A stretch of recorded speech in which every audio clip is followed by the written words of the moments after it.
So what do you do with energy? Well, for one, you can use it to power up your cell phone. The cellular coverage of Turkey is high, reaching up to 80%, and almost every inhabitant owns a mobile cell.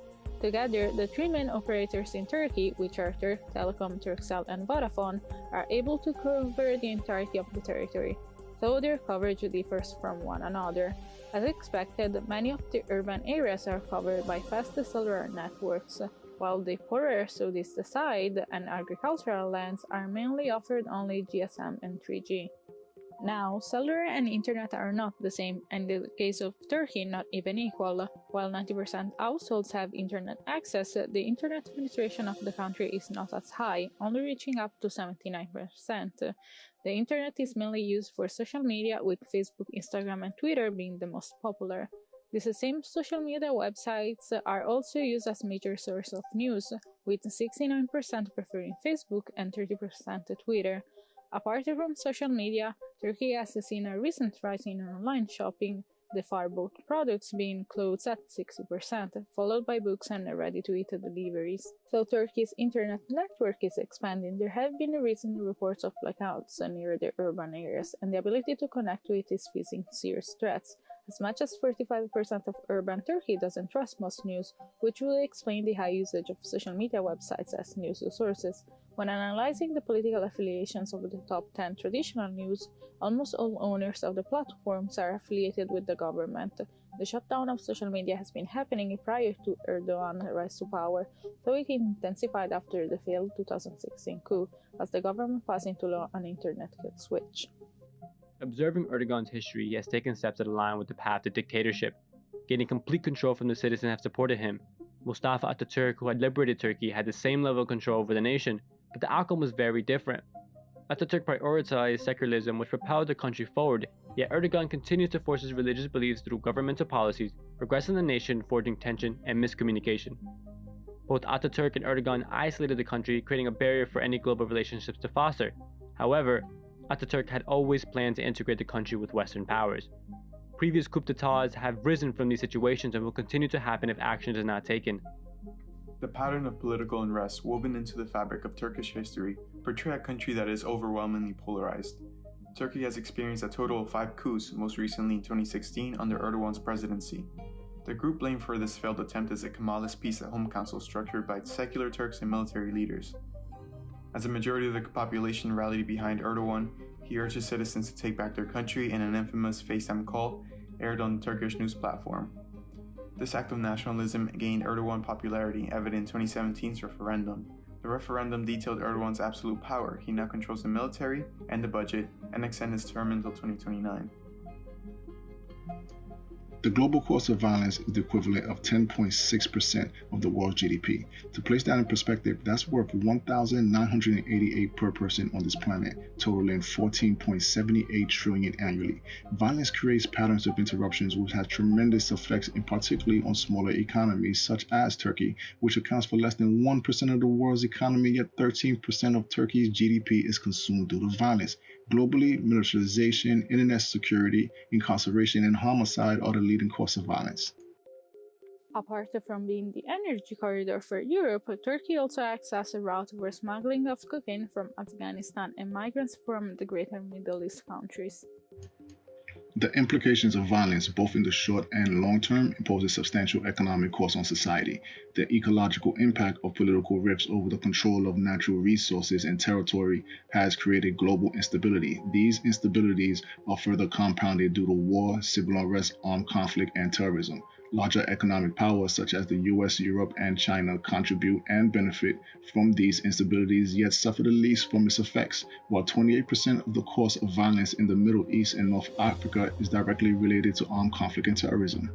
While there is an economic impact to violence, the humane ranges from armed to cyber attacks. The Middle East Gulf area has over 60 years of instability and conflicts, not just because of regional disputes, but also because of American and Russian interventions.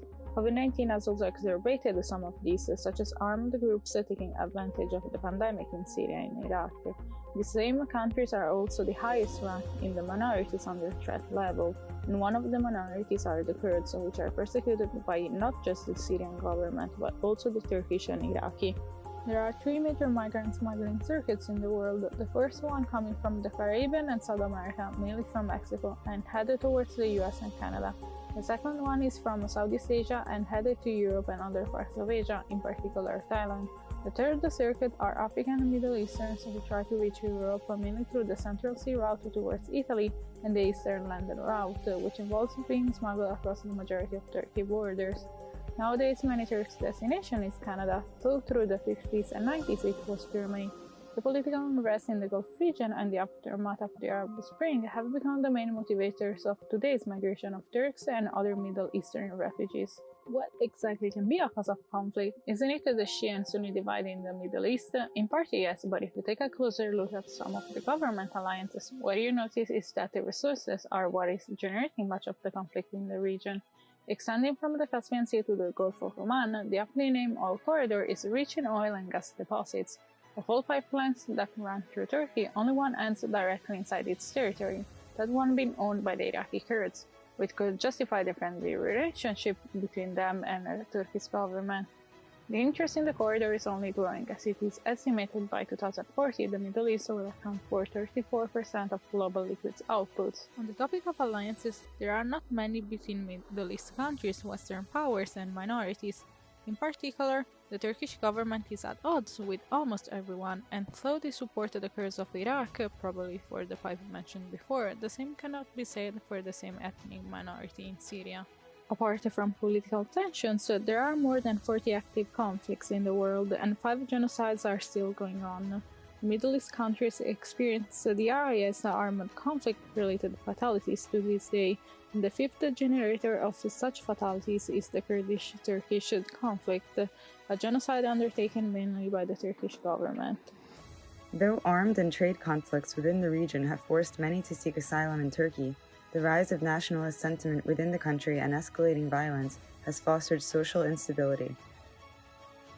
Turkey's issue vary in a faceted directions, yet the constant variable causing the issues is the government, which in reality is Erdogan. He had utilized his upbringing to gain support, yelling Millete Adimi Erdogan, which translates to People's Man Erdogan, but through his reign the ideology has shifted. He has now become Rich Man Erdogan, who funds his inner circle that runs the corporations manipulating Turkey. His aim of creating a new native Turk identity, utilizing his Islam beliefs as a framework, has permanently altered the lives of his supporters negatively. There are 2 main reasons for the Kurd genocide inside Turkey. The first one is political, erasing minorities' identities to establish a native Turk identity. This is done either at the most extreme by killing the Kurds or by erasing their culture by renaming both people and places. The second one is economical, as the Kurds occupy the only Turkish land territory with oil fields. They are also against the Syrian Kurds due to the formation of the PKK militia autonomous region Rojava, and the possibility of the other Kurds joining them. Apart from ethnicity, religion also factors in the identity of a population. The Muslim population is expected to grow 55 million by 2100, only coming in second compared to the other universal religion, Christianity. Though coming in second place for growth, Islam is the largest religion in the world, mainly concentrated in the Middle East and Northern Africa. Of the 2 main branches of Islam, only 2 countries in the Middle East have Shia majority, Iraq and Iran, while the rest are Sunni, Turkey included. In the Arab world, religion has become a topic of debate and conflict, and even used as a tool to generate power. President Erdogan is one of the many that have fully exploited such by giving more relevance to the Diyanet, which is the Directorate of Religious Affairs, through policies that target mass media and the youth. The latter, in particular, aims not to just reshape daily spaces such as schools, but also education programs. Erdogan's vision of a native Turk identity based on his religious beliefs has suppressed vulnerable minorities and dissenters through governmental control. Youth and education affect each other not just in Turkey but at the global scale. The global fertility rate is going down, and by 2100 it's projected to fall to 1.5 live births per woman. The major countries that are going to experience a booming population are mainly African, with Nigeria predicted to surpass China. Turkey's population is also expected to grow by 2100, though not as impressive as Africa. Currently, the nation's literacy rate is 95%, and the birth rate is declining in the richer and western side, while the southeast is experiencing the opposite. Education has provided the fastest vehicle to create what Erdogan calls a pious generation.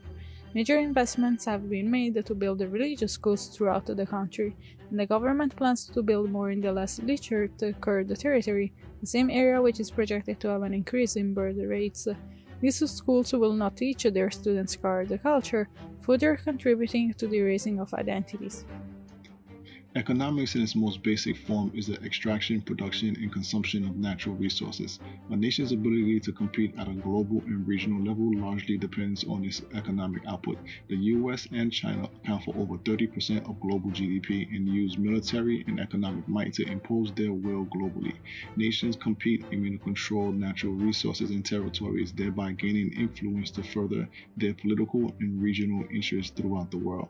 High levels of economic inequality leads to imbalances in political power, as those at the top use their economic weight to shape our politics in ways that give them more economic power. Turkey is defined as an emerging market economy, and its primary exports are weapons, vehicles, planes, consumer electronics, clothing, and textile. Its top 105 exports account for 65.5% of its global exports, with Germany, the United Kingdom, Italy, Iraq, and the United States amongst the top importers of Turkish goods. Exports are responsible for major contributions to the economic performance of countries and metropolitan areas, as well as building global alliances and making enemies alike. It is economic power that determines political power, and governments become the political functionaries of economic power. Economies are also affected and influenced by policies and current events such as what we see today with COVID-19. Policy reform, elections, and crises all show signs of patterns of connections and interruptions embedded in our systems. Turkey's banking reform of 2004 allowed for deregulation of foreign direct investments, allowing for economic growth, but led to massive deforestation and destruction of ecosystems. Rising tensions and new alliances alter economic landscapes, further destabilizing and depleting the world of its resources. But a glimmer of hope can be found in Turkey's cultural exports, of which 70% of handcrafted goods are produced and controlled by the people, worth over $4 billion annually, create a microeconomy largely free of the chaos of our global economic landscape.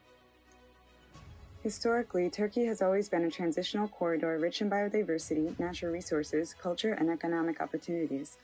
Apart from its geography, the nation's political leaders influence socio-economic policies, with President Erdogan extensively misusing the extent of his control. Fueled by major economic incentives, though to the detriment of both landscapes and inhabitants, Turkey is currently facing an identity crisis and grave repercussions brought on by habitat loss, infrastructure damage, and heritage abandonment. The country's unsustainable practices threaten the heterogeneity of the country and ecology. By not devising integrated systems or active preservation, Turkey may face irreversible consequences, aiding the global climate crisis. Transitioning from a process of diagnosis to prognosis, Turkey requires an understanding of its destructive patterns to be able to shift proactively instead of reinforcing negative notions.